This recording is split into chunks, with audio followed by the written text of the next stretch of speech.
श्री शिवाय नमस्तुभ्यम। आप सभी भक्तों का आज की कथा में हार्दिक स्वागत है। भगवान भोलेनाथ और माता पार्वती की कृपा सदैव आप और आपके समस्त परिवार पर बनी रहे। और आज आप सुनेंगे सावन मास की कथा का 18वां अध्याय। और जिन भक्तों ने इससे पहले के अध्याय नहीं सुने हैं उनसे आग्रह है पिछला अध्याय जरूर सुन लीजिए, इससे आपको आगे की कथा समझने में आसानी होगी। नारद जी कहते हैं कि संवर्त जी काशी में रहते हैं और उन्हें पहचानने का जो लक्षण है वो मैं तुम्हें बतलाता हूँ, जिससे कि तुम लोग संवर्त जी को पहचान लोगे। रात को उस चौड़ी सड़क पर जो नगर के मध्य से होकर निकलती है, तुम लोग एक मुर्दा लाकर जमीन पर इस ढंग से रखना जिससे कि दूसरों को उसका पता न चले, और स्वयं उससे थोड़ी ही दूर पर खड़े रहना। जो कोई भी उस भूमि के निकट तक आकर सहसा ही लौट पड़े वही संवर्त है। इसके आगे नारद जी कहते हैं कि मेरी बात सुनकर उन सब ने वैसा ही किया। काशीपुरी में पहुंचकर मेरे बताए अनुसार संवर्त को देखा और उनके रखे हुए शव को देखकर संवर्त जी भूख से व्याकुल होने पर भी सहसा ही लौट पड़े। तब वे उन्हें पहचान कर शीघ्रता पूर्वक उनके पीछे गए। सड़क पर चलते हुए संवर्त को पुकार कर कहते जाते थे कि हे ब्राह्मण, क्षण भर के लिए खड़े तो हो जाइए, परंतु वे उन्हें फटकारते हुए चले जाते थे। साथ ही यह भी कहते जाते थे कि अरे तुम सब लोग लौट जाओ। फिर भागते भागते जब वे बहुत दूर चले गए तब एक स्थान पर रुककर उन्होंने पूछा, किसने तुम्हें मेरा पता बताया है, शीघ्र बताओ। तब उन्होंने कांपते हुए उत्तर दिया कि नारद जी ने बताया है। तब संवर्त ने पुनः मार्कंडेय आदि से कहा कि मेरे रास्ते का शल्य हटा दो, मैं भूखा हूँ, पुनः पुरी में भिक्षा के लिए जाऊंगा, तुम्हारा प्रश्न क्या है उसे भी कहो। वे बोले कि हे महामुने, हम आपकी शरण में आए हैं, कृपया हमें कोई ऐसा उपाय बतावे जिससे कि हम लोग आपके अनुग्रह से मोक्ष प्राप्त कर लें। जिस तीर्थ में जाकर मनुष्य सब तीर्थों का फल प्राप्त कर लेता है उसका नाम बताइए जिससे कि हम सब लोग जाकर वहीं रहें। संवर्त ने कहा कि स्वामी कार्तिकेय तथा नव दुर्गाओं को नमस्कार करके मैं तुम लोगों को सर्वोत्तम तीर्थ का परिचय देता हूँ। उस तीर्थ का नाम है महिसागर संगम। वे परम बुद्धिमान नृप श्रेष्ठ इंद्रदुम्न जब यहाँ यज्ञ करते थे तब इनके द्वारा यह पृथ्वी 2 अंगुल ऊंची कर दी गई थी। उस समय जैसे गीले काठ के तपने पर उससे पानी चूता है, उसी प्रकार यज्ञ अग्नि के द्वारा तपती हुई पृथ्वी से जल का स्रोत टपकने लगा। उस जल राशि को समस्त देवताओं ने नमस्कार किया। वही मही नामक नदी है। पृथ्वी पर जो कोई भी तीर्थ है उन सबके जल से उत्पन्न सार रूप मही नदी का जल माना जाता है। मालवा नामक देश से मही नदी उत्पन्न हुई है और दक्षिण समुद्र में जाकर मिली है। उसके दोनों तट पर परम पुण्यमय तीर्थ है, वह सबके लिए कल्याणमयी है। पहले तो महानदी मही स्वयं ही सर्वतीर्थमयी है, फिर जहां सरिताओं के स्वामी समुद्र से उसका संगम हुआ है उस तीर्थ के विषय में कहना ही क्या है। काशी, कुरुक्षेत्र, गंगा, नर्मदा, सरस्वती, तापी, पयोष्णी, निर्विंध्या, चंद्रभागा, इरावती, कावेरी, सरयू, गंडकी, नैमिषारण्य, गया, गोदावरी, अरुणा, वरुणा तथा अन्य जो 20,600 नदियां हैं जो कि इस पृथ्वी पर विद्यमान हैं, उन सबके सार तत्व से मही नदी का जल प्रकट हुआ बताया गया है। पृथ्वी के सब तीर्थों में स्नान करने से जो फल मिलता है वही महिसागर संगम में भी प्राप्त होता है, ऐसा कहा गया है। और स्वामी कार्तिकेय का भी इस विषय में ऐसा ही वचन है। यदि तुम लोग किसी एक स्थान में सब तीर्थों का संयोग चाहते हो तो परम पुण्य में महिसागर संगम तीर्थ में जाओ। मैंने पहले भी बहुत वर्षों तक वहां निवास किया है और यहाँ नारद जी के भय से आकर रहता हूँ। महिसागर संगम में नारद जी मेरे पास ही रहते थे। इधर की बातें उधर लगा देने का गुण उनमें विशेष रूप से है। इन दिनों राजा मरुत मुझे ढूंढने का प्रयास करते हैं। नारद जी उन्हें मेरा पता अवश्य देंगे, यही भय था। यहाँ तो बहुत से दिगंबर साधुओं के बीच उन्हीं के समान मैं भी बनकर रहता हूँ।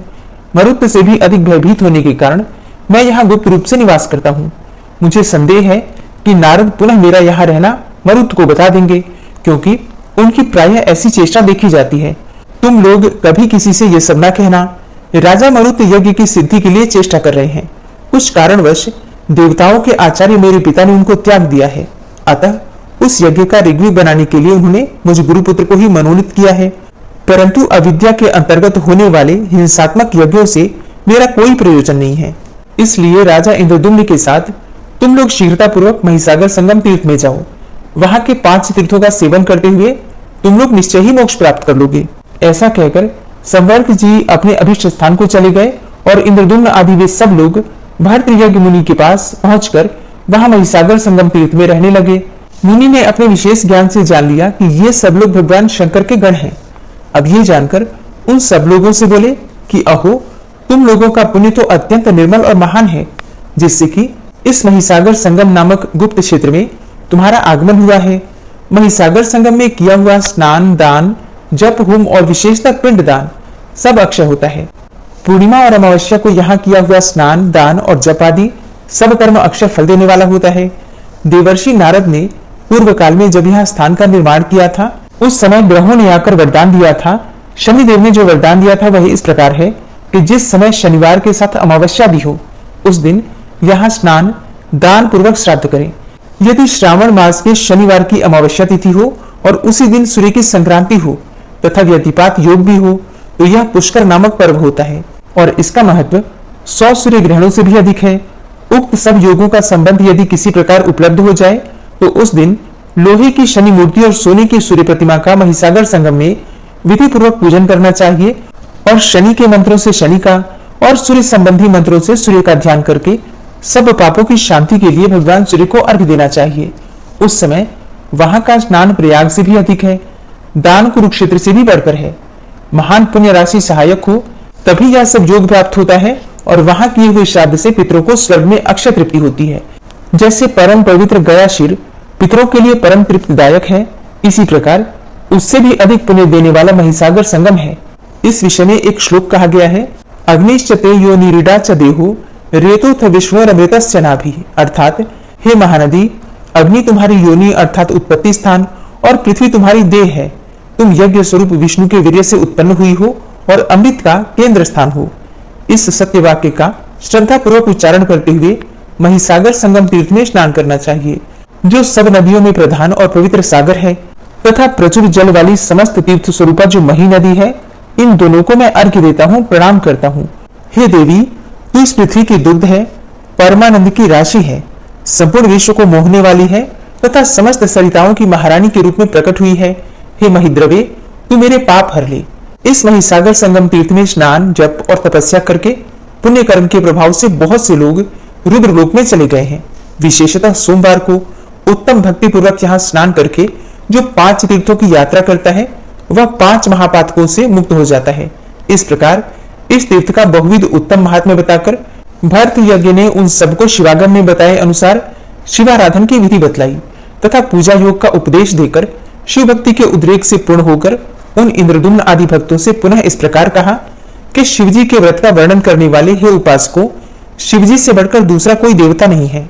यह सर्वथा सत्य है कि जो भगवान शंकर को छोड़कर अन्य किसी भी वस्तु की उपासना करता है वह हाथ में रखे हुए अमृत को त्याग कर मृग तृष्णा की ओर दौड़ रहा है। यह संपूर्ण जगत शिव शक्ति स्वरूप है।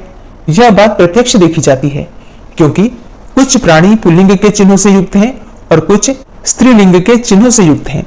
जो पुरुष चिन्ह से युक्त हैं वे शिव स्वरूप हैं तथा जिनमें स्त्रीलिंग सूचक चिन्ह है वे सब शक्ति स्वरूप हैं। भगवान रुद्र का उत्तम महात्म्य शतरुद्रीय के नाम से प्रसिद्ध है और तुम लोग यदि अपने पाप धोना चाहते हो तो उसका नियम पूर्वक श्रवण करो। वह इस प्रकार है, ब्रह्मा जी भगवान शिव के सुवर्णमय लिंग की आराधना करके उसके जगत प्रधान अर्थात नाम का जप करते हुए अपने पद पर विराजमान है। श्री कृष्ण ने स्थल भाग में काले पत्थर का शिवलिंग स्थापित करके उर्जित नाम से उसकी आराधना की है। सनकादि महर्षियों ने अपने हृदय रूपी लिंग का जगत गति नाम से पूजन करके अपना अभिष्ट साधन किया है। सप्तर्षियों ने दर्भान कुर्मय लिंग का विश्वयोनि के नाम से पूजन किया है। देवर्षि नारद आकाश में ही शिवलिंग की भावना करके उसे जगद्विज नाम देकर उसकी आराधना करते हैं। देवराजेंद्र वज्रमय लिंग की विश्वात्मा नाम से पूजा करते हैं। सूर्यदेव ताम्रमय लिंग की पूजा और उसके विश्वसृग नाम का जप करते हैं। चंद्रमा मुक्तामय लिंग की उपासना और उसके जगतपति नाम का जप करते हैं। अग्निदेव इंद्रनील मणि के शिवलिंग की पूजा करते हुए उसके विश्वेश्वर नाम का जप करते हैं। बृहस्पति जी पुखराज मणि के शिवलिंग की आराधना करते हैं और उसके विश्वयोनि नाम का जप किया करते हैं। शुक्राचार्य विश्वकर्मा नाम से प्रसिद्ध पद्मराग मणिमय शिवलिंग की उपासना करते हैं। धनाध्यक्ष कुबेर सुवर्णमय लिंग की पूजा करते हैं और उसके ईश्वर नाम का जप करते हैं। विश्व देवगण जगतपति नाम से प्रसिद्ध रजतमय शिवलिंग की पूजा करते हैं और यमराज पीतल के शिवलिंग की पूजा करते हैं और उसकी शंभु नाम से उपासना करते हैं। वसुगण कांसे के शिवलिंग की आराधना करते हैं और उसके स्वयंभू नाम का जप करते हैं। मरुदगण त्रिविध लोहमय लिंग की पूजा और उमेश या भूतेश नाम का जप करते हैं। राक्षस लोहमय लिंग की उपासना और भूत भव्य भवोद्भव नाम का जप करते हैं। गुह्यक गण शीशे की शिवलिंग की पूजा करते हैं और योग नाम का जप करते हैं। जैगिषव्य मुनि ब्रह्मरंध्र में शिवलिंग की उपासना और योगेश्वर नाम का जप करते हैं। राजा नेमि सबके युगल नेत्रों में ही शिवलिंग की भावना करके उसकी आराधना करते और सर्व नाम का जप करते हैं। धन्वंतरी सर्वलोकेश्वर नाम से प्रसिद्ध गोमय लिंग की उपासना करते हैं। गंधर्वगण लकड़ी के शिवलिंग की पूजा करते हैं और उसके सर्वश्रेष्ठ नाम का जप करते हैं। श्री रामचंद्र जी ज्येष्ठ नाम का जप करते हुए वैद्यमय शिवलिंग की पूजा करते हैं। बाणासुर मरकत मणिमय शिवलिंग की पूजा और वशिष्ठ नाम का जप करते हैं। वरुण जी परमेश्वर नाम से प्रसिद्ध स्फटिक मणिमय शिवलिंग की पूजा करते हैं। नागगण मूंगे के शिवलिंग की उपासना और लोक त्रयंकर नाम का जप करते हैं। सरस्वती देवी शुद्ध मुक्तामय शिवलिंग को पूजती और लोक त्रयाश्रित नाम का जप करती हैं। शनिदेव शनिवार की अमावस्या को आधी रात के समय महिसागर संगम में आवर्त अर्थात भंवरमय शिवलिंग की पूजा और जगन्नाथ नाम का जप करते हैं। रावण चमेली के फूल का शिवलिंग बनाकर पूजा करता और सुदुर्जा नाम का जप करता है। सिद्धगण मानस लिंग की उपासना और काम मृत्यु जरातिक नाम का जप करते हैं। राजा बलि यज्ञमय लिंग की आराधना करते हैं और उसके ज्ञानात्मा नाम का जप करते हैं। मरीचि आदि महर्षि पुष्पमय लिंग की उपासना करते हैं और ज्ञान गम्य नाम का जप करते हैं। सत्कर्म करने वाले देवता शुभ कर्ममय लिंग को पूजते हैं और ज्ञान ज्ञेय नाम का जप करते हैं। फेन पीकर रहने वाले महर्षि फेनिज लिंग की उपासना करते हैं और सुदुर्विद नाम का जप करते हैं। कपिल जी वरद नाम का जप करते हुए बालुका में शिवलिंग की पूजा करते हैं। सरस्वती पुत्र सारस्वत मुनि वाणी में शिवलिंग की उपासना करते हुए वागीश्वर नाम का जप करते हैं और शिवगण भगवान शिव के मूर्तिमय लिंग की उपासना करते हैं और रुद्र नाम का जप करते हैं। इस प्रकार बहुत कहने से क्या लाभ। संसार में जो जो जीव किसी विलक्षण विभूति से युक्त हैं, उनकी यह विशेषता भगवान शिव के आराधना के प्रभाव से ही हुई है। नमः शिवाय। सुनने वाले हैं सावन मास की कथा का 19वां अध्याय। भगवान भोलेनाथ का ध्यान करके आज की पावन कथा का प्रारंभ करते हैं। अर्जुन ने कहा, हे महामुने, आपने कथा के बीच में जो कुमारनाथ के महात्म की चर्चा की थी उसे मैं विस्तार पूर्वक सुनना चाहता हूँ। तब नारद जी कहते हैं, हे अर्जुन, भगवान कार्तिकेय ने तारकासुर का वध करके स्वयं ही इस कुमारेश्वर नामक शिवलिंग को स्थापित किया था। मैं देवताओं के सेना नायक और सबका शासन करने में समर्थ कुमार कार्तिकेय को प्रणाम करके उनके महान चरित्र का वर्णन करता हूँ। तुम एकाग्र चित्त होकर सुनो। नारद जी कहते हैं, हे अर्जुन, तारकासुर के मरने के कारण परम बुद्धिमान कार्तिकेय जी मन ही मन अत्यंत उदास होकर शोक करने लगे। उन्होंने स्तुति करने वाले देवताओं को रोक कर कहा, हे देवगण, मुझ पातकी का जो सर्वथा शोचनीय है गुणगान कैसे करते हो। यद्यपि पापाचारी का वध करने में कोई दोष नहीं है, तथापि यह तारकासुर तो भगवान शंकर का भक्त था। यह स्मरण करके मुझे बड़ा शोक हो रहा है। इसलिए मैं कोई प्रायश्चित सुनना चाहता हूँ, क्योंकि प्रायश्चित करने से बहुत बड़ा पाप भी नष्ट हो जाता है। भगवान शंकर के बुद्धिमान पुत्र कार्तिकेय जी जब इस प्रकार शोक कर रहे थे, उस समय भगवान विष्णु देवताओं के बीच यो बोले, हे महेश नंदन, यदि श्रुति स्मृति इतिहास और पुराण को प्रमाण माना जाए तो दुष्टों के वध में कोई दोष नहीं है। जो निर्दय मनुष्य दूसरों के प्राणों से अपने प्राणों का पोषण करता है, उसका वध कर डालना ही उसके लिए कल्याणकारी है, क्योंकि अपने दोषपूर्ण आचरण से वह मनुष्य वैसे भी नरक को ही जाता है। और रक्षा के कार्य में लगे हुए समर्थ पुरुषों द्वारा यदि पापाचारियों का वध न किया जाए तो ये असमर्थ मनुष्य किसकी शरण में जाएंगे, तथा संपूर्ण विश्व को धारण करने वाले धर्म स्वरूप वेद और यज्ञ कैसे होंगे। इसलिए तुमने तारकासुर का वध करके पुण्य ही प्राप्त किया है, तुम्हें पाप तो किसी भी प्रकार नहीं लगेगा। इतने पर भी भगवान शंकर के भक्तों के प्रति यदि तुम्हारा बहुत अधिक आदर है तो उसके लिए मैं बहुत उत्तम उपाय बतलाऊंगा, जिससे कि जन्म भर के पापों से छुटकारा मिल जाता है तथा एक कल्प तक रुद्रलोक में दिव्य शरीर धारण करके वह मनुष्य परमानंद का उपभोग करता है। हे स्कंद, पाप करने पर जिसे बहुत अधिक पश्चाताप होता है, उसके लिए भगवान शंकर के आराधन से बढ़कर दूसरा कोई उपाय नहीं है। जिनकी महिमा का वर्णन करने में ब्रह्मा जी भी समर्थ नहीं है तथा जिनके विषय में कुछ कहने में श्रुति भी भयभीत होती है, उन भगवान महेश्वर से बढ़कर दूसरी कौन वस्तु हो सकती है। त्रिलोकी में भगवान शंकर के सिवा दूसरा कौन ऐसा देवता है जिसका पृथ्वी ही रथ है। ब्रह्मा जी सारथी हैं, मैं बाण हूं, मंदराचल धनुष है तथा चंद्रमा और सूर्य रथ के पहिए हैं। कोई कोई योग मार्ग से भगवान शंकर की आराधना बताते हैं, परंतु सदा शून्य की उपासना करने वाले उन योगियों का मार्ग सर्वसाधारण के लिए दुस्साध्य है। इसलिए जो भोग और मुक्ति दोनों चाहता है, उसे उनके लिंगमय स्वरूप की ही आराधना करनी चाहिए। सृष्टि के आदि में मेरे और ब्रह्मा जी के विवाद में भगवान शिव लिंग रूप में प्रकट हुए थे। उस लिंगमय स्वरूप में संपूर्ण चराचर जगत लीन होता है, इसलिए वेद में उसे लिंग कहा गया है। जो परम बुद्धिमान भगवान शंकर के स्वरूप भूत लिंग को श्रद्धा और पवित्र भाव से जल के द्वारा स्नान कराता है, उसने मानो ब्रह्मा जी से लेकर तृण पर्यंत इस संपूर्ण जगत को तृप्त कर दिया। मिट्टी का, काठ का, ईंटे का अथवा पत्थर का मंदिर बनाकर जो भगवान शिव को अर्पित करता है, उससे क्रमशः 100 गुना पुण्यफल प्राप्त होता है। इसीलिए हे महासेन, तुम्हें यहाँ शिवलिंग की स्थापना करनी चाहिए। तब भगवान विष्णु के ऐसा कहने पर सब देवता बहुत अच्छा कहने लगे। तत्पश्चात महादेव जी ने कार्तिकेय को छाती से लगाकर कहा, हे वत्स, तुम मेरे भक्तों पर जो इतनी कृपा रखते हो, इससे तुम्हारे ऊपर मेरा प्रेम बहुत बढ़ गया है। जगत गुरु भगवान वासुदेव ने जो कुछ कहा है वह सब यथार्थ है। जो मैं हूँ वही भगवान विष्णु को जानना चाहिए, तथा जो भगवान विष्णु हैं वही मैं हूँ। जैसे कि दो दीपकों में प्रकाश की दृष्टि से कोई अंतर नहीं होता, उसी प्रकार हम दोनों में भी किंचन मात्र अंतर नहीं है। हे स्कंद, जो भगवान विष्णु से द्वेष करता है वह मुझसे भी द्वेष करता है, और जो उनका अनुगमन करता है वह मेरा भी अनुगामी है। जो ऐसा जानता है वही मेरा वास्तविक भक्त है। तब कुमार बोले कि हे पिताजी, आपका कहना सत्य है। मैं आपको और भगवान विष्णु को एक ही समझता हूँ। भक्त वत्सल भगवान विष्णु ने जो मुझे शिवलिंग स्थापित करने की सलाह दी है, वही बात तारकासुर के वध के समय पहले आकाशवाणी ने भी मुझसे कही थी। अतः मैं सब पापों का नाश करने वाले शिवलिंग की स्थापना करूंगा, और वह शिवलिंग मेरे पापों को शांत करने वाला हो। यो कहकर अग्निनंदन स्कंद ने विश्वकर्मा को बुलाया और उन्हें आदेश दिया कि तुम शीघ्र ही 3 विशुद्ध शिवलिंग तैयार करो। कार्तिकेय की आज्ञा के अनुसार विश्वकर्मा ने 3 विशुद्ध शिवलिंग तैयार किए और उन्हें उनको समर्पित कर दिया। तदनंतर भगवान विष्णु, शिव तथा ब्रह्मा आदि देवताओं के साथ स्कंद ने पहले पश्चिम दिशा में थोड़ी ही दूर पर प्रतिज्ञेश्वर नामक परम सुंदर शिवलिंग की स्थापना की। तब भगवान महेश्वर ने कुमार की प्रसन्नता के लिए वहां स्वयं ही यह वरदान दिया कि जो इस स्थान पर कार्तिक और चैत्र मास में अष्टमी को स्नान, उपवास और जागरण करके निवास करेगा, वह मृत्यु को भी लांघ जाएगा।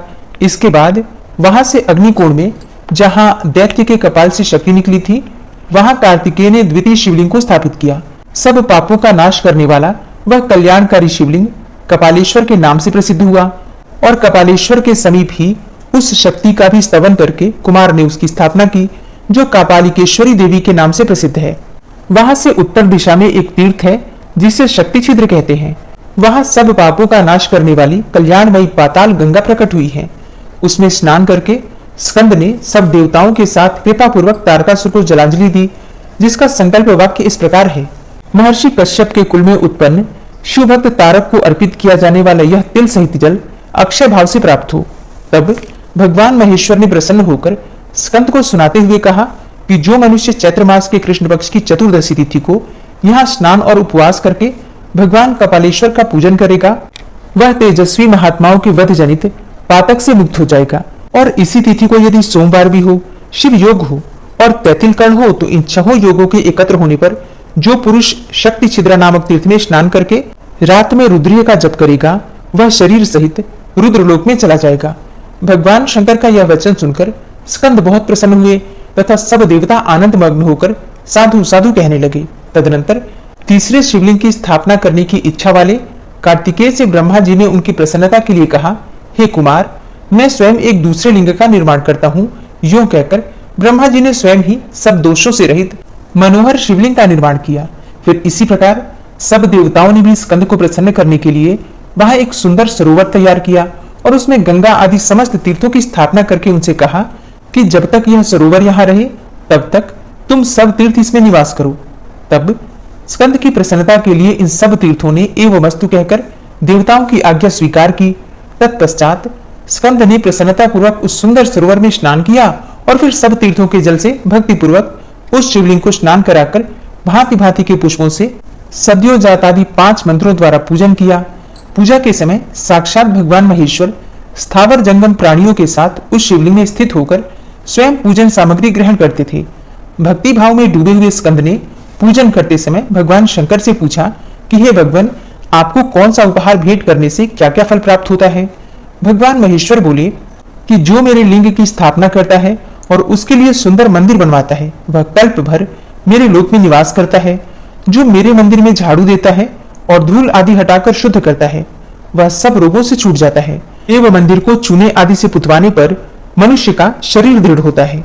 पुष्प और दूध आदि कुशा, तिल, जल अक्षत और सरसों से भगवान शंकर के मस्तक पर अर्घ्य देकर मनुष्य 10,000 वर्षों तक स्वर्ग में निवास करता है। दही और दूध से शिवलिंग को स्नान कराने पर मनुष्य का शरीर निरोग हो जाता है। जल, दही, दूध और घी से स्नान कराने पर क्रमशः 10 गुना फल प्राप्त होता है। उपर्युक्त वस्तुओं से मुझे स्नान कराकर भक्ति पूर्वक गोधूम चूर्ण आदि के द्वारा उपटन लगावे, फिर कपिला गाय के पंचगव्य से और गंगा के जल से मुझे स्नान करावे और विधि पूर्वक मेरा पूजन करे। ऐसा करने वाला पुरुष मेरे परम धाम को प्राप्त होता है। कुश मिश्रित जल की अपेक्षा गंध मिश्रित जल उत्तम है, उसमें भी तीर्थ का जल श्रेष्ठ है तथा अन्य सब तीर्थों के जल की अपेक्षा महिसागर तीर्थ का जल सर्वश्रेष्ठ है। तांबे, चांदी और सोने के कलशों से स्नान कराने पर क्रमशः 100 गुना फल प्राप्त होता है। इसी प्रकार चंदन, अगर, केशर तथा कपूर अर्पण करने से उत्तरोत्तर अधिक फल की प्राप्ति होती है। इन सब वस्तुओं को मेरे अंग में लगाने से मनुष्य धनवान, सौभाग्यवान तथा सुखी होता है।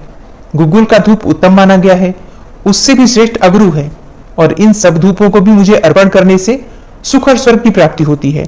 दीप दान करने वाला पुरुष कीर्ति तथा उत्तम नेत्र प्राप्त करता है, और नैवेद्य अर्पण करने से मनुष्य मिष्ठान भोजी होता है।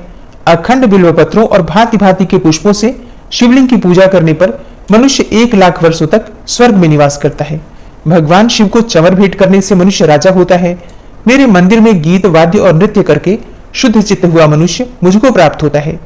मेरी पूजा के लिए शंख और घंटा दान करके दाता अवश्य विद्वान होता है। मेरी रथ यात्रा का उत्सव करके मनुष्य चिरकाल के लिए शोकों से मुक्त हो जाता है। मुझे नमस्कार और प्रणाम करके मानव महान कुल में जन्म लेता है। जो मेरे आगे शास्त्र का पाठ कराता है वह ज्ञानी होता है। भक्ति पूर्वक मेरी स्तुति करने पर मनुष्य मन के मोह से मुक्ति पा जाता है। मेरे आगे आरती घुमाने से मनुष्य पीड़ा रहित होता है। मुझे शीतल चंदन अर्पण करने पर दुख जनित संतापों से छुटकारा मिल जाता है। शिवलिंग के समीप अपनी शक्ति के अनुसार दान करने पर दाता को उस दान का 100 गुना फल मिलता है तथा वह इस लोक और परलोक में आनंद का भागी होता है।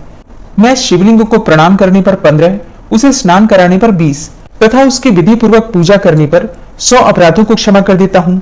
हे कुमार, इस तीर्थ में पूर्वोक्त संपूर्ण फलों की प्राप्ति होगी। जो लोग कुमारेश्वर नाम से यहाँ मेरी पूजा करेंगे वे पूर्वोक्त संपूर्ण फलों के भागी होंगे। बेटा, जैसे काशीपुरी में मैं विश्वनाथ के रूप में निवास करता हूँ, उसी प्रकार इस गुप्त क्षेत्र में मैं कुमारेश्वर नाम धारण करके रहूंगा। देवताओं के सामने ही भगवान शंकर का यह वचन सुनकर कुमार कार्तिकेय को बड़ा विस्मय हुआ और वे भगवान शंकर को नमस्कार करके उनकी स्तुति करने लगे। जो सब प्रकार के रोग और शोक से रहित हैं, उन कल्याण स्वरूप भगवान शिव को नमस्कार है।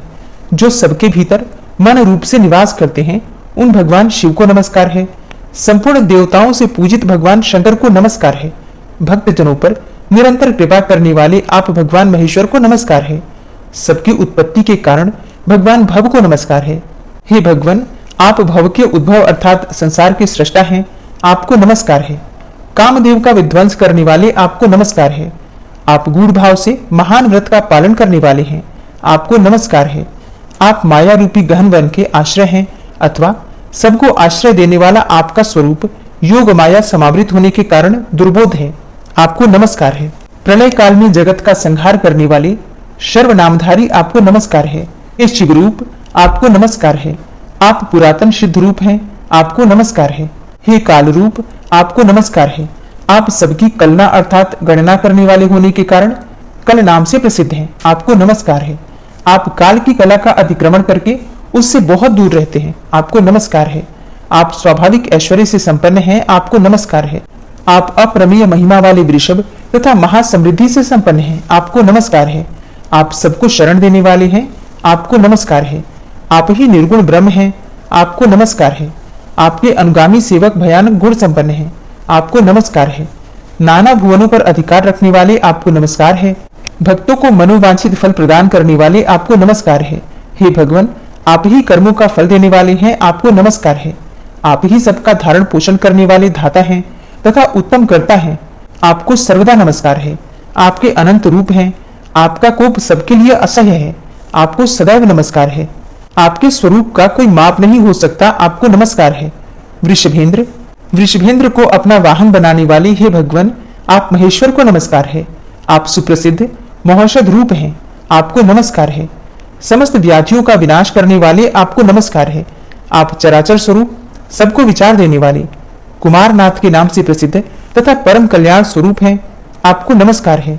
हे प्रभु, आप मेरे स्वामी हैं, संपूर्ण भूतों के ईश्वर एवं महेश्वर हैं। आप ही समस्त भोगों के अधिपति हैं। वाणी, बल और बुद्धि के अधिपति भी आप ही हैं। आप ही क्रोध और मोह पर शासन करने वाले हैं। पर और अपर अर्थात कारण और कार्य के स्वामी भी आप ही हैं। सबके हृदय गुहा में निवास करने वाले हे परमेश्वर तथा मुक्ति के अधीश्वर भी आप ही हैं। आपको नमस्कार है। पार्वती नंदन स्कंद ने सबको वर देने वाले शूलपाणी भगवान उमापति की इस प्रकार स्तुति करके उनके चरणों में मस्तक झुकाया और नमो नमः का उच्चारण किया। इस प्रकार भक्ति भाव से भरे हुए अपने योग्य स्तवन सुनकर शिव जी अत्यंत संतुष्ट हुए और पुत्र कार्तिकेय का उन्होंने चिरकाल तक अभिनंदन करके कहा, बेटा, मेरे भक्त के वध करने का जो दुख तुम्हारे मन में हुआ है उसका विचार तुमको नहीं करना चाहिए। अपने इस कर्म से तुम मुनियों के लिए भी स्पृहणीय बन गए हो। जो लोग सायंकाल और सवेरे पूर्ण भक्ति पूर्वक तुम्हारे द्वारा की हुई इस स्तुति से मेरा स्तवन करेंगे, उनको जो फल प्राप्त होगा उसका वर्णन करता हूँ, तुम ध्यान पूर्वक सुनो। उन्हें कोई रोग नहीं होगा, दरिद्रता भी नहीं होगी तथा प्रिय जनों से कभी वियोग भी नहीं होगा। वे इस संसार में दुर्लभ भोगों का उपभोग करके मेरे परम धाम को प्राप्त होंगे। इतना ही नहीं, मैं उन्हें और भी परम दुर्लभ वर प्रदान करूंगा। बेटा, मैं तुम्हारी भक्ति से बहुत प्रसन्न हूँ और तुम्हारी प्रसन्नता के लिए सब कुछ करूंगा। जो मनुष्य वैशाख मास की पूर्णिमा को महिसागर के तट पर मेरी स्तुति करेंगे, उनका वह सब दान और पूजन अक्षय होगा। जो मानव वैशाख की पूर्णिमा को यहाँ के सरोवर में स्नान करेंगे, उन्हें सब तीर्थों के स्नान जनित फल की प्राप्ति होगी। हे कार्तिकेय, जब कभी अनावृष्टि हो, नाना प्रकार के उत्तम कलशों द्वारा विधि पूर्वक गंध युक्त जल से मुझे 1, 3, 5 अथवा 7 रात तक स्नान करावे और मेरे सर्वांग में कुमकुम का लेप करें। फिर 2 वस्त्र धारण कराकर लाल कनेर के पुष्पों से तथा जवा के पुष्पों से और फूल की मालाओं से मेरा पूजन करें। पूजन के पश्चात उत्तम व्रत का पालन करने वाले तपस्वी ब्राह्मणों को भोजन करावें और मेरी प्रसन्नता के लिए 1 लाख आहुति हवन करें। ग्रह आदि की शांति के लिए भी हवन करें। तदनंतर भूमि दान करके गौ के लिए दैनिक ग्रास अथवा 1 दिन के खाने के लिए पर्याप्त चारा, दाना इत्यादि दें। तत्पश्चात मंगलमय शांति पाठ एवं रुद्र का जप करावें। इसी विधान से उत्तम ब्राह्मणों द्वारा अनुष्ठान कराने पर जल शून्य बादल भी उस समय अवश्य वर्षा करते हैं और भांति भांति के धान्यों तथा हरी हरी घासों से वसुधा परिपूर्ण हो जाती है। मनुष्यों और पशुओं में कोई रोग नहीं रह जाता। इस अनुष्ठान के प्रभाव से वह धर्म पारायण होता है और शत्रु मंडली से वह कभी पीड़ित नहीं होता। जो मनुष्य यहाँ भक्ति युक्त होकर मुझे घृत से स्नान कराता है, उसे कन्यादान का फल प्राप्त होता है। जो दूध अथवा पंचामृत से मुझे स्नान कराता है, उसे अग्निष्टोम यज्ञ का फल प्राप्त होता है। जो कुमारेश्वर तीर्थ में मृत्यु को प्राप्त होता है, वह महाप्रलय काल तक मेरे लोक में निवास करता है। अयनारंभ के दिन विश्व योग में, जबकि दिन और रात बराबर होते हैं, चंद्रमा और सूर्य के ग्रहण काल में, पूर्णिमा अथवा अमावस्या तिथि को, संक्रांति के समय तथा वैधृति योग में जो मनुष्य महिसागर संगम में स्नान करके भक्तिपूर्वक कुमारेश्वर का पूजन करता है, उसके पुण्य फल का वर्णन सुनो। पृथ्वी के संपूर्ण तीर्थों में स्नान करने का जो महान फल है तथा संपूर्ण शिवलिंगों के पूजन का जो सर्वश्रेष्ठ फल है, वह सब उसे प्राप्त हो जाता है। कुमारेश्वर की सेवा से मनुष्य को निश्चित रूप से आरोग्य, पुत्र, धन तथा उत्तम सुख की प्राप्ति होती है। और जो तपस्वी इस तीर्थ में ब्रह्मचर्य का पालन करते हुए पवित्रता पूर्वक निवास करता है, वह सर्वश्रेष्ठ पाशुपत योग को प्राप्त करके मुझ में लीन हो जाता है। बेटा, यहाँ तुम्हारे द्वारा स्थापित किए हुए शिवलिंग को तुम्हारी प्रसन्नता की वृद्धि के लिए मैंने ये वरदान दिया है। स्कंद ने कहा कि हे महेश्वर, आपके दिए हुए ये वरदान पाकर मैं कृतकृत्य हो गया। आपको नमस्कार है, नमस्कार है, नमस्कार है। हे प्रभु, आप कभी इस स्थान का त्याग न करें। देवेश्वर भगवान शिव से प्रणाम पूर्वक यह प्रार्थना करने के पश्चात स्कंद ने माता पार्वती के चरणों में मस्तक झुकाकर कहा, माँ, मेरा प्रिय करने की अभिलाषा से तुम्हें भी इस स्थान का कभी त्याग नहीं करना चाहिए। तब पार्वती बोली, बेटा, जहाँ भगवान शंकर विराजमान होते हैं, वहां तो मैं स्वभाव से ही निवास करती हूँ। हे सरानन, यहाँ स्त्रियों द्वारा मेरी आराधना होने पर मैं उन्हें सौभाग्य, उत्तम पति तथा अनेक पुत्र प्रदान करूंगी। चैत्र मास की तृतीया को शीतल जल से स्नान करके जो नारी फूल, चंदन, धूप आदि से मेरी पूजा करेगी और भक्ति पूर्वक मुझे 8 सौभाग्य सूचक वस्तुएं अर्पण करेगी, उसे मैं माता पिता, सास ससुर, पति पुत्र, सौभाग्य तथा संपत्ति, ये 8 वस्तुएं प्रदान करूंगी। कुमकुम, पुष्प, चंदन, तांबुल, काजल, ईख, लवण और जीरा, ये 8 सौभाग्य सूचक वस्तुएं हैं। अच्छा, लवण का अर्थ होता है नमक, और ये एक बहुत ही विशेष उपाय है, इसे आप लोग ध्यान से सुनिए। माता पार्वती कहती हैं कि इन सब वस्तुओं को, मतलब ये जो 8 वस्तुएं आपने सुनी, कुमकुम, पुष्प, चंदन, तांबुल, काजल, ईख और लवण। ईख अर्थात गन्ना, लवण अर्थात नमक, और जीरा तो आप जानते ही हैं। तो ये 8 वस्तुएं हैं जिन्हें सौभाग्य सूचक वस्तुएं कहा जाता है।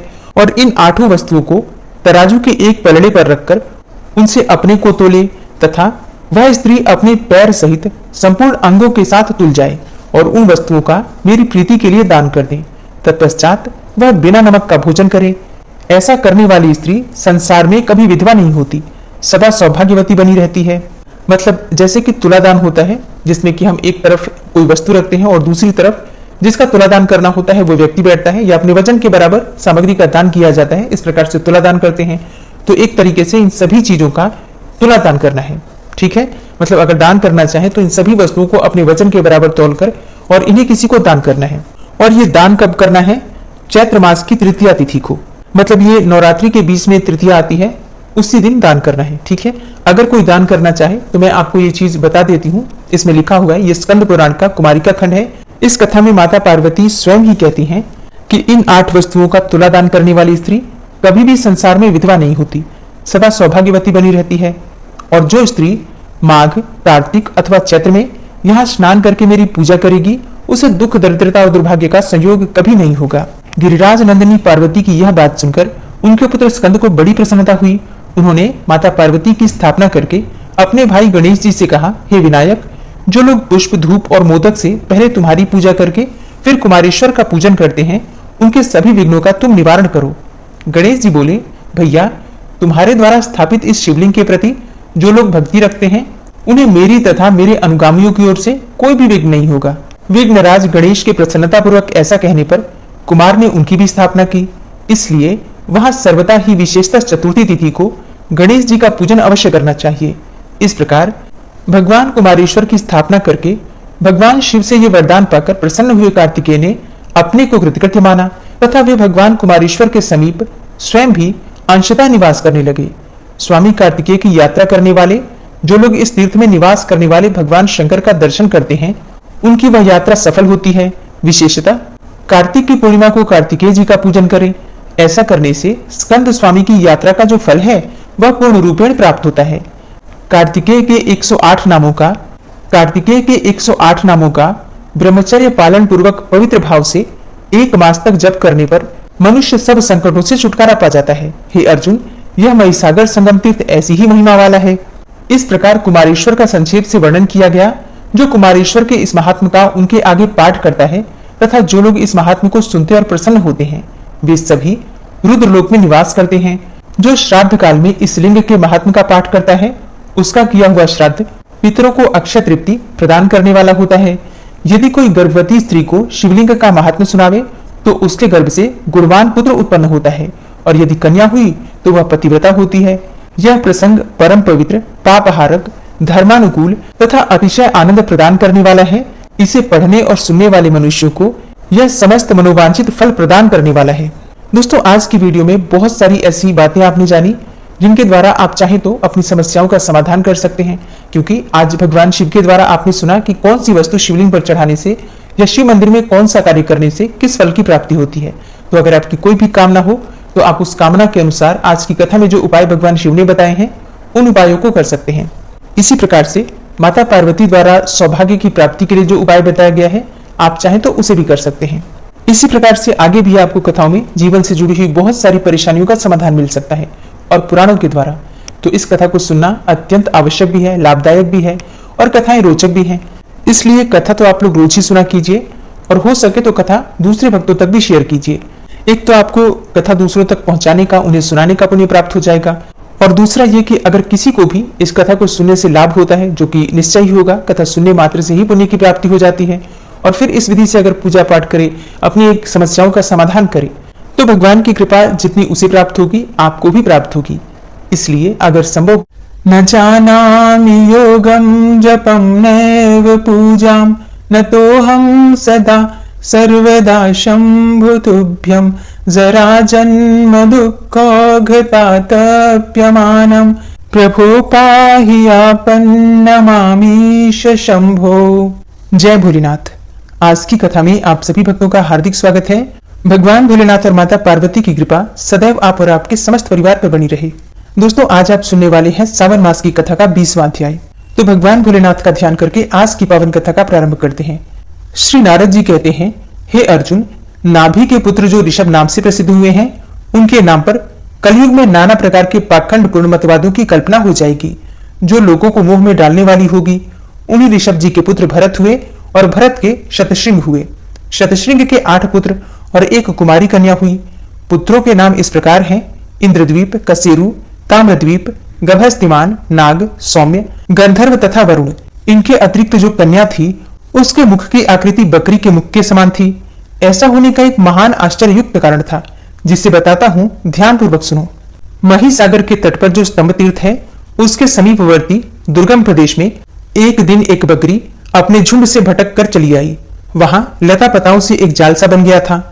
बकरी प्यास से पीड़ित थी और वो जो ही उधर से निकली कि लता जाल में फंसकर मृत्यु को प्राप्त हो गई। फिर कुछ समय के पश्चात उसके शरीर का सिर से नीचे का भाग टूटकर सब पापों का निवारण करने वाले सर्व तीर्थ में महिसागर संगम में गिर पड़ा। उस दिन शनिश्चर तथा अमावस्या का भी योग था। अब सिर तो लता गुल्म के उस जाल में फंसकर ज्यों का त्यों ही रह गया था, अतः जल में गिरने ही नहीं पाया। लेकिन बाकी बचा हुआ शरीर महिसागर के जल में गिरा था।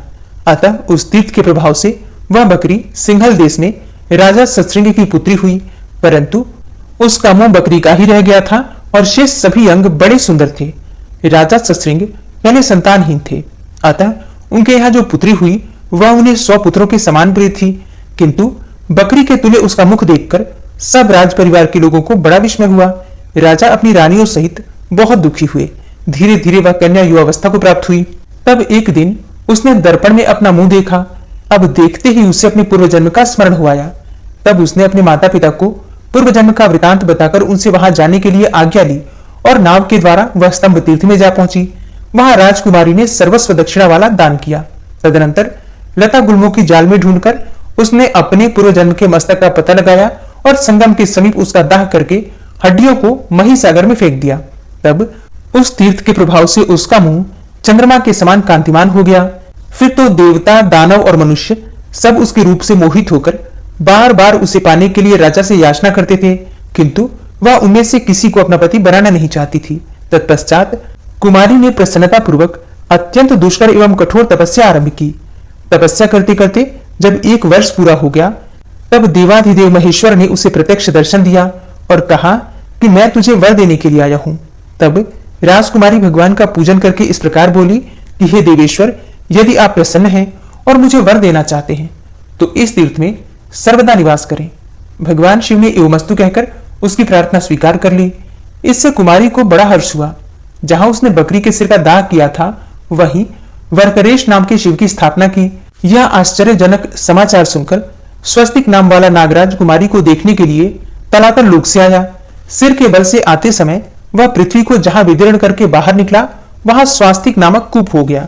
वह कूप वरकरेश्वर के ईशान कोण में स्थित है। फिर उसे गंगा जी ने अपने जल से भर दिया। इससे वह सब तीर्थों का फल देने वाला हो गया। वहां शिवलिंग को स्थापित देखकर भगवान शिव ने प्रसन्न होकर यह वरदान दिया कि जिनके शव का यहाँ दाह होगा और दाह करके महिसागर संगम में जिसकी हड्डियां डाली जाएंगी, वे दीर्घ काल तक स्वर्ग में निवास करने के पश्चात इस लोक में लौटने पर सब प्रकार के वैभव से परिपूर्ण प्रतापी राजा होंगे। जो मनुष्य महिसागर संगम के जल में स्नान करके भक्ति भाव से भगवान वरकरेश्वर का पूजन करता है, उसका मनोरथ सफल होता है, इसमें कोई संशय नहीं। कार्तिक कृष्ण चतुर्दशी को जो मनुष्य श्रद्धा पूर्वक इस कूप में स्नान करता है और अपने पितरों का तर्पण करके वरकरेश्वर का पूजन करेगा, वह सब पापों से मुक्त हो जाएगा। तब ऐसा वरदान पाकर वह पुनः सिंहल देश में लौट आई और अपने पिता से वहां का सब वृतांत निवेदन किया। यह सुनकर राजा सतश्रृंग तथा अन्य सभी लोग भी बड़े विस्मय को प्राप्त हुए। सबने उस महातीर्थ का गुणगान किया और उसके प्रति आदर का भाव रखकर वहां की यात्रा की। उस तीर्थ में स्नान और नाना प्रकार के दान करके वे सब लोग पुनः सिंहल को लौट आए। इस तीर्थ की अद्भुत महिमा जानकर उन्हें बड़ी प्रसन्नता हुई थी। तदनंतर राजा सतश्रृंग ने इस भारतवर्ष के 9 विभाग किए। उनमें से 8 तो उन्होंने अपने 8 पुत्रों को दे दिए और 9वां भाग कुमारी को अर्पित किया। नाना प्रकार के पर्वतों से सुशोभित उन भागों का मैं वर्णन करता हूं, तुम ध्यान पूर्वक सुनो। पुत्रों और कुमारी के नाम पर ही वे 9 खंड प्रसिद्ध हुए, जैसे इंद्रद्वीप खंड, कसेरु खंड, ताम्रद्वीप खंड, गभस्तिमत खंड, नागखंड, सौम्यखंड, गंधर्व खंड, वरुण खंड और कुमारिका खंड। अब पर्वतों के नाम सुनो। महेंद्र, मलय, सह्य, शुक्तिमान, ऋक्ष, विंध्य और पारियात्र, यही 7 यहाँ कुल पर्वत हैं। महेंद्र पर्वत से परे जो भूभाग है उसे इंद्रद्वीप कहते हैं। पारियात्र पर्वत के पीछे का क्षेत्र कौमारिक खंड माना गया है। ये सभी खंड 1-1 सहस्त्र योजन का विस्तार रखते हैं। इस प्रकार राजा अपने पुत्रों तथा कुमारी को भारतवर्ष के विभिन्न भाग देकर स्वयं उत्तर दिशा में शतशृंग पर्वत पर चले गए और वहां घोर तपस्या करके ब्रह्मलोक को प्राप्त हुए। इधर महाभाग्यशालिनी कुमारी स्तंभ तीर्थ में रहकर कुमारिका खंड की आय से दान देती हुई तपस्या करने लगी। तदनंतर कुछ काल के बाद कुमारी के 8 भाइयों से 9 पुत्र उत्पन्न हुए, जो महान पराक्रम, बल और उत्साह से संपन्न थे। एक दिन वे सबके सब वहां आकर कुमारी से बोले कि हे शुभे, तुम हमारे कुल की देवी हो, हम पर कृपा करो। हम लोग 72 भाई हैं और हमारे पास 8 खंड हैं। तुम स्वयं ही बंटवारा करके हम सब लोगों को दे दो, जिससे कि हम लोगों में फूट न होने पावे। उनके ऐसा कहने पर सब धर्मों को जानने वाली कुमारी ने भारतवर्ष के 9 खंडों के 72 भाग किए। इस प्रकार 72 देशों और उनके ग्रामों की संख्या का वर्णन किया गया। भारतवर्ष के कुल ग्रामों की संख्या 96,72,36,000 है। इस प्रकार कुमारी ने समुद्र तक के 9 खंडों का विभाग करके वे सब अपने भतीजों को दे दिए। यद्यपि भतीजे अपनी बुआ का अंश लेना नहीं चाहते थे, तथापि उस देवी ने अपना भाग भी उन्हें ही दे दिया। इसलिए इन सब देशों में कुमारी खंड ही चतुर्वर्ग का साधक होने के कारण सबसे श्रेष्ठ बताया गया। उसमें भी महिसागर संगम ही गुप्त क्षेत्र है, जिसे कि कुमारी जानती थी। अतः उस गुप्त क्षेत्र में कुमारेश भगवान का पूजन करती हुई वह महान व्रत का पालन करने लगी। कुमारी वहां के 6 कुंडों तथा संगम में स्नान करती हुई उस तीर्थ में वास करने लगी।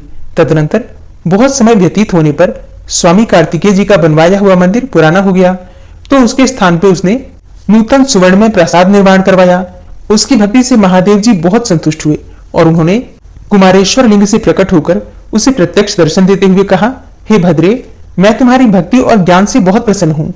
तुमने इस जीर्ण मंदिर का पुनः उद्धार किया है, इसलिए अब मैं तुम्हारे नाम से विख्यात होऊंगा।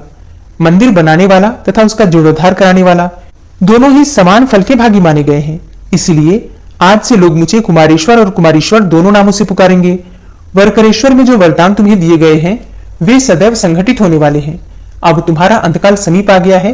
जिस स्त्री ने अपने जीवन में पति का वरण नहीं किया, अर्थात जो अविवाहिता रह गई है, उसे स्वर्ग तथा मोक्ष की प्राप्ति नहीं होती। इसलिए इस तीर्थ में सिद्धि को प्राप्त हुए महाकाल को तुम पति के रूप में अंगीकार करो। तब भगवान शंकर के ऐसा कहने पर कुमारी ने महाकाल को पति के रूप में स्वीकार किया और महाकाल के साथ ही वह भी रुद्रलोक में चली गई। वहां पार्वती जी ने उसे हृदय से लगा लिया और हर्ष से भरकर बोली, हे शुभे, तुमने पृथ्वी को चित्रलिखित सा कर दिया, इसलिए चित्रलेखा नाम से प्रसिद्ध मेरी सखी होकर रहो। तब से वह चित्रलेखा नाम वाली सखी होकर पार्वती जी के साथ ही रहने लगी। किसी ने उषा को चित्र द्वारा अनिरुद्ध का परिचय दिया था। वह योगिनियों में सर्वश्रेष्ठ तथा महाकाल की प्राण वल्लभा हुई। इस प्रकार राजकुमारी ने कुमारीश्वर तथा वरकरेश्वर लिंग को स्थापित किया। हे अर्जुन, यहाँ मरे हुए मनुष्यों का दाह करना और उनके हड्डियों को संगम के जल में डालना प्रयाग से भी अधिक उत्तम माना गया है। जय भोलेनाथ। आज आप सुनेंगे सावन मास की कथा का 21वां अध्याय। तो भगवान भोलेनाथ का ध्यान करके आज की पावन कथा का प्रारंभ करते हैं। और आज की कथा में आप सुनेंगे महाकाल के प्रादुर्भाव की कथा, इसलिए वीडियो को अंत तक जरूर देखिए। श्री नारद जी कहते हैं, पूर्व काल की बात है, काशीपुरी में मांटी नाम से प्रसिद्ध एक महायशस्वी ब्राह्मण हो गए हैं। वे जप करने वालों में सर्वश्रेष्ठ थे। महाभाग मांटी रुद्र के मंत्रों का जप किया करते थे। उनके कोई पुत्र नहीं था, अतः पुत्र के लिए रुद्र मंत्रों का जप करते करते उनके 100 वर्ष पूरे हो गए। इससे भगवान शंकर बहुत प्रसन्न हुए और बोले, हे मांटे, तुम्हें एक बुद्धिमान पुत्र प्राप्त होगा, जिसका प्रभाव और पराक्रम मेरे ही समान होगा।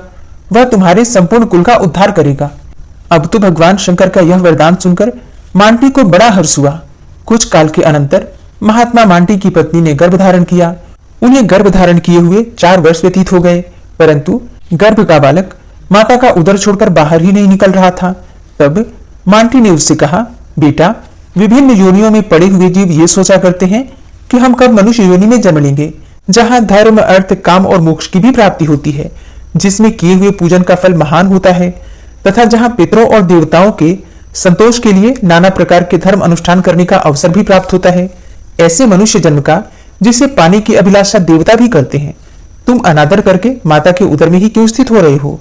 गर्भ ने कहा, पिताजी, मैं भी ये सब कुछ जानता हूँ। वास्तव में यह मनुष्य जन्म परम दुर्लभ है, किंतु मैं काल के मार्ग से सदा ही बहुत डरता हूँ। विद्वान पुरुष को उसी वस्तु के लिए यत्न करना चाहिए जो दुख युक्त ना हो। यदि मेरा यह मन भयानक एवं गंभीर काल से ताड़ित होकर भांति भांति के दोषों को प्राप्त ना हो, तो मैं परम दुर्लभ मनुष्य जन्म को शीघ्र प्राप्त कर सकता हूँ। यह सुनकर उसके पिता मांटी भगवान सदाशिव की शरण में गए और बोले, हे देव महेश्वर, मेरी रक्षा कीजिए। हे भगवान, आपने ही मुझे पुत्र दिया है और अब आप ही जन्म कराइए। तब मांटी की अतिशय भक्ति से संतुष्ट होकर भगवान महेश्वर अपनी विभूतियों से बोले, हे ज्ञान, हे धर्म, हे वैराग्य तथा ऐश्वर्य और हे अज्ञान, अधर्म, अवैराग्य तथा अनैश्वर्य, तुम सब लोग शीघ्र जाओ और मांटी के पुत्र को समझाओ। तब वे विभूतियां उस गर्भ को समझाती हुई बोली, हे महामती मांटी कुमार, तुम्हें अपने मन में भय नहीं करना चाहिए। हम चारों धर्म, ज्ञान, वैराग्य और ऐश्वर्य तुम्हारे मन से कभी अलग नहीं होंगे। तत्पश्चात अधर्म आदि बोले, हम तुम्हारे पास नहीं आएंगे, तुम्हें नमस्कार है, तुमको हमसे कोई भय नहीं है। इन विभूतियों के द्वारा ऐसा आश्वासन मिलने पर वह गर्भ का बालक शीघ्र ही बाहर निकल आया। बाहर जन्म लेते ही वह कांपने और रोने लगा। तब विभूतियों ने कहा, हे मांटे, तुम्हारा पुत्र अब भी काल मार्ग से भयभीत होकर कांपता और रोता है, इसलिए यह कालभीति नाम से प्रसिद्ध होगा। इस प्रकार वरदान देकर वे विभूतियां महादेव जी के समीप चली गईं और वह बालक शुक्ल पक्ष के चंद्रमा के समान प्रतिदिन बढ़ने लगा। संस्कारों से सुसंस्कृत होने पर उस बुद्धिमान बालक ने पाशुपत मंत्र की दीक्षा ली और सद्योजात आदि 5 मंत्रों का जप करते हुए वह तीर्थ यात्रा में तत्पर हो गया। हे अर्जुन, महीसागर संगम रूप गुप्त क्षेत्र के गुणों का वर्णन सुनकर काल भीति भी वहां गया और मही के जल में स्नान करके 1 करोड़ मंत्र का जप किया। जप समाप्त करके जब वह लौटा तो थोड़ी ही दूर पर उसने बिल्व का वृक्ष देखा। वहां जप करते समय उस ब्राह्मण की इंद्रियां लय को प्राप्त हो गईं और वह क्षण भर में केवल परमानंद स्वरूप हो गया। उसके उस ब्रह्मानंद की तुलना स्वर्ग आदि के सुखों से कदापि नहीं हो सकती। फिर 2 घड़ी तक समाधि में स्थित होने के पश्चात वह पुनः पूर्वावस्था में आ गया। अब ये देखकर काल भीति को बड़ा विस्मय हुआ। वह मन ही मन कहने लगा कि यह महान आनंद तो मुझे न काशी में मिला, न नैमिषारण्य में, न प्रभास में और न ही केदार क्षेत्र में प्राप्त हुआ और न अमरकंटक में ही। इस समय मेरी संपूर्ण इंद्रियां गंगा जी की भांति निर्विकार और स्वस्थ हैं तथा मेरा चित्त एक परम गोपनीय धर्म का आश्रय लेता है। अहो, इस तीर्थ का प्रभाव तो यहाँ स्पष्ट रूप से प्रकट है। कहते हैं कि जो स्थान सब प्रकार के दोषों से रहित, पवित्र और संपूर्ण उपद्रवों से शून्य है, वहां निवास करने वाले पुरुष की बुद्धि धर्म के कार्य में सहस्त्र गुनी हो जाती है। इसलिए इस तीर्थ के प्रभाव से मैं मन ही मन अनुभव करता हूँ कि यह स्थान काशी आदि प्रधान तीर्थों से भी श्रेष्ठ है। अतः मैं यही रहकर बड़ी भारी तपस्या करूंगा। तब ऐसा विचार करके काल भीति उस बिल्व वृक्ष के नीचे एक पैर के अंगूठे के अग्रभाग से खड़े होकर मंत्रों का जप करने लगे। जप का नियम ग्रहण करने के पश्चात वे 100 वर्षों तक जल की एक एक बूंद पीकर रहे। फिर 100 वर्ष पूर्ण होने पर उनके सामने एक मनुष्य जल से भरा हुआ घड़ा लेकर आया। उसने काल भीति को प्रणाम करके बड़े हर्ष से कहा, हे महामते, आज आपका नियम पूरा हो गया, अब यह जल ग्रहण कीजिए। तब काल भीति बोले कि आप किस वर्ण के हैं तथा आपका आचार व्यवहार कैसा है, यह सब यथार्थ रूप से बताइए। आपके जन्म और आचार जान लेने पर ही मैं यह जल ग्रहण करूंगा, अन्यथा नहीं। तब आगंतुक मनुष्य बोला कि मैं अपने माता पिता को नहीं जानता, अपने आप को सदा इसी रूप में देखता हूँ, आचारों और धर्मों से मेरा कोई प्रयोजन नहीं है। कालभीति ने कहा, यदि ऐसी बात है तो मैं आपका जल कभी ग्रहण नहीं करूंगा। इस विषय में मेरे गुरु ने वैदिक सिद्धांत के अनुसार जो उपदेश दिया है वह सुनो। जिसके कुल का ज्ञान न हो और जिसके जन्म में वीर्य शुद्धि का अभाव हो, उसका अन्न खाने और जल पीने वाला साधु पुरुष तत्काल ही कष्ट में पड़ जाता है। जो हीन वर्ण का है तथा जो भगवान शिव का भक्त नहीं है, इन 2 प्रकार के मनुष्यों को दान देते समय उसे लेने का अनधिकारी समझना चाहिए। तब आगंतुक मनुष्य बोला कि तुम्हारी इस बात पर मुझे हंसी आती है। अहो, तुम बड़े अविवेकी हो। जब सब भूतों में सदा भगवान शंकर ही निवास करते हैं तो किसी के प्रति भी भली बुरी बात नहीं कहनी चाहिए, क्योंकि इससे भगवान शिव की ही निंदा होती है। और जो अपने और दूसरे के बीच अंतर करता है, उस भेददर्शी पुरुष के लिए मृत्यु अत्यंत घोर भय उपस्थित करती है। अथवा यदि शुद्धि का भी विचार किया जाए तो बताओ, इस जल में क्या अपवित्रता है? यह घड़ा मिट्टी का बना हुआ है और अग्नि से पकाया गया है, फिर जल से भर दिया गया है। इन सब वस्तुओं में तो कोई अशुद्धि है ही नहीं। यदि कहें कि मेरे संसर्ग से अशुद्धि आ गई है तो यह भी स्पष्ट नहीं है, क्योंकि वैसी दशा में जब मैं इस पृथ्वी पर हूं तो आप यहाँ क्यों रहते हैं? बताइए कि आप क्यों इस पृथ्वी पर चलते हैं, आकाश में क्यों नहीं चलते? अतः इस प्रकार विचार करने पर आपकी बात मूर्खों की सी जान पड़ती है। कालभीति ने कहा कि यदि ऐसा कहा जाता है कि संपूर्ण भूतों में एक शिव ही है, तो कथन मात्र के लिए सबको शिव मानने वाले नास्तिक लोग भक्ष्य भोज्य आदि पदार्थों को छोड़कर मिट्टी क्यों नहीं खाते, राख और धूल क्यों नहीं फाँकते? इसलिए संसार की व्यवहार सिद्धि के लिए एक मर्यादा स्थापित की गई है जो समय से ही सफल होती है, अन्यथा नहीं।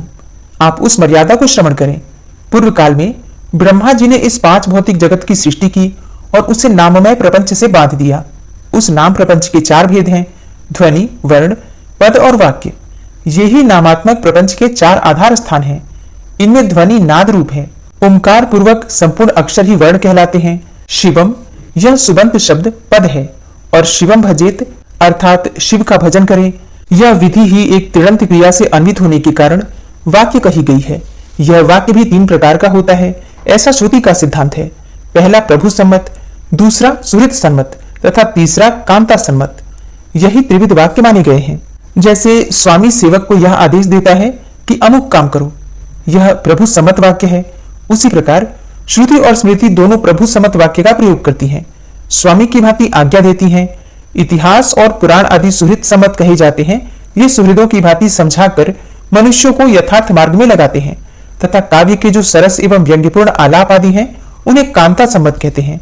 प्रभु वाक्य बाहर और भीतर से पवित्र करने वाला माना गया है, तथा सुहृद वाक्य भी परम पवित्र है। स्वर्ग आदि उत्तम लोकों की प्राप्ति की इच्छा से उसका पालन करना चाहिए। श्रुति कहती है कि भूलोक के संपूर्ण मनुष्यों को प्रभु सम्मत तथा सुहृद सम्मत वाक्य का पालन करना चाहिए। आप यदि नास्तिकवाद का सहारा लेकर सर्वत्र व्यवहारिक समानता की बात करते हैं, तो इसके अनुसार क्या वेद, शास्त्र और पुराण व्यर्थ ही हैं? क्या पूर्व काल में सप्तर्षि आदि जो ब्राह्मण और क्षत्रिय हो गए हैं, वे सब मूर्ख ही थे? केवल आप ही चतुर हैं। और जो वेद, वेदांग और वेदांत का अनुसरण करने वाले एवं सत्वगुण में स्थित हैं, वे ऊपर के लोकों में गमन करते हैं। रजोगुणी मनुष्य मध्यवर्ती भूलोक में निवास करते हैं, और तमोगुणी जीव नीचे के लोकों अथवा नरकों में रहते हैं। सात्विक आहार तथा सात्विक आचार विचार से मनुष्य स्वर्गगामी होता है। अतः सदाचार का ध्यान रखना आवश्यक है। हम आपकी बातों में दोष ढूंढते हो, ऐसी बात भी नहीं है। हम ये नहीं कहना चाहते कि संपूर्ण भूतों में भगवान शिव नहीं है। भगवान तो संपूर्ण भूतों में है ही, किंतु इस विषय में जो उपमा दे रहा हूं उसे भी ध्यान देकर सुनिए। जैसे कि स्वर्ण के बने हुए बहुत से आभूषण होते हैं, उनमें से कोई तो विशुद्ध स्वर्ण के होते हैं और कुछ खोटे भी होते हैं। खरे खोटे सभी आभूषणों में स्वर्ण तो है ही। इसी प्रकार ऊंच नीच, शुद्ध अशुद्ध सब में भगवान सदाशिव विराजमान है। जैसे कि खोटा स्वर्ण शोधित होने पर शुद्ध स्वर्ण के साथ एकता को प्राप्त होता है, इसी प्रकार इस शरीर को भी व्रत, तपस्या और सदाचार आदि के द्वारा शोधित करके शुद्ध बना लेने पर मनुष्य निश्चय ही स्वर्गलोक में जाता है। अतः बुद्धिमान पुरुष को उचित है कि वह हीन या अपवित्र वस्तु को किसी भी प्रकार ग्रहण न करे। यदि वह अपने इस शरीर का शोधन कर ले तो शुद्ध होने पर निश्चय ही स्वर्गलोक को प्राप्त हो सकता है। जो पुरुष व्रत उपवास करके शुद्ध हो गया है, वह भी यदि सबसे प्रतिग्रह लेने लगे, अच्छा, प्रतिग्रह का अर्थ होता है दान लेना, तो कालभीति जी कहते हैं कि जो पुरुष व्रत उपवास करके शुद्ध हो गया है, वह भी यदि सबसे प्रतिग्रह लेने लगे तो थोड़े ही दिनों में वह अवश्य ही पतित हो जाता है। इसीलिए मैं स्पष्ट कह देना चाहता हूं कि आपका यह जल मैं किसी भी तरह ग्रहण नहीं करूंगा। यह कार्य भला हो या बुरा, मेरे लिए वेद ही परम प्रमाण है। कालभीति के ऐसा कहने पर आगंतुक मनुष्य हंसने लगा। फिर उसने दाहिने अंगूठे से भूमि को खुरेदते हुए एक बहुत बड़ा एवं उत्तम गड्ढा तैयार कर दिया। फिर उसी में वह सारा जल ढुलका दिया। अब उस जल से वो गड्ढा भर गया, लेकिन फिर भी जल शेष रह गया। तब उसने पैर से ही खुरेदकर एक तालाब बना दिया और शेष बचे हुए जल से उसको भर दिया। लेकिन यह परम अद्भुत कार्य देखकर भी ब्राह्मण देवता को कोई आश्चर्य नहीं हुआ, क्योंकि भूत प्रेत आदि की उपासना करने वाले लोगों में अनेकों प्रकार की विचित्र बातें होती हैं। उस विचित्रता के चक्कर में आकर अपने सनातन वैदिक मार्ग का परित्याग कभी नहीं करना चाहिए। आगंतुक मनुष्य बोला, हे ब्राह्मण देव, आप हैं तो बड़े भारी मूर्ख, परंतु बातें पंडितों जैसी करते हैं। क्या आपने पुराण वेत्ता विद्वानों के मुख से कहा हुआ यह श्लोक नहीं सुना है? कूपो अन्यस्य घटो अन्यस्य रजुर अन्यस्य भारत पाययत्येकः पिबत्येकः सर्वे ते समभागिनः। अर्थात, हे भारत, कुआं दूसरे का, घड़ा दूसरे का और रस्सी दूसरे की है। एक पानी पिलाता है और एक पीता है। वे सब समान फल के भागी होते हैं। ऐसा ही मेरा भी जल है और तुम धर्म के ज्ञाता हो, फिर क्यों इसे नहीं पियोगे? नारद जी कहते हैं कि हे अर्जुन, तदनंतर काल भीति ने उक्त श्लोक के विषय में अनेकों प्रकार से विचार किया, किंतु किस प्रकार सब लोग समान फल के भागी होते हैं इसका निश्चय न कर सके। फिर घट आदि साधनों द्वारा जो समान फल भागी होने की बात कही गई थी उस पर विशेष विचार किया और इस निश्चय पर पहुंचे कि यदि एक कार्य में अनेकों सहायक हों तो सब समान फल के भागी होते हैं।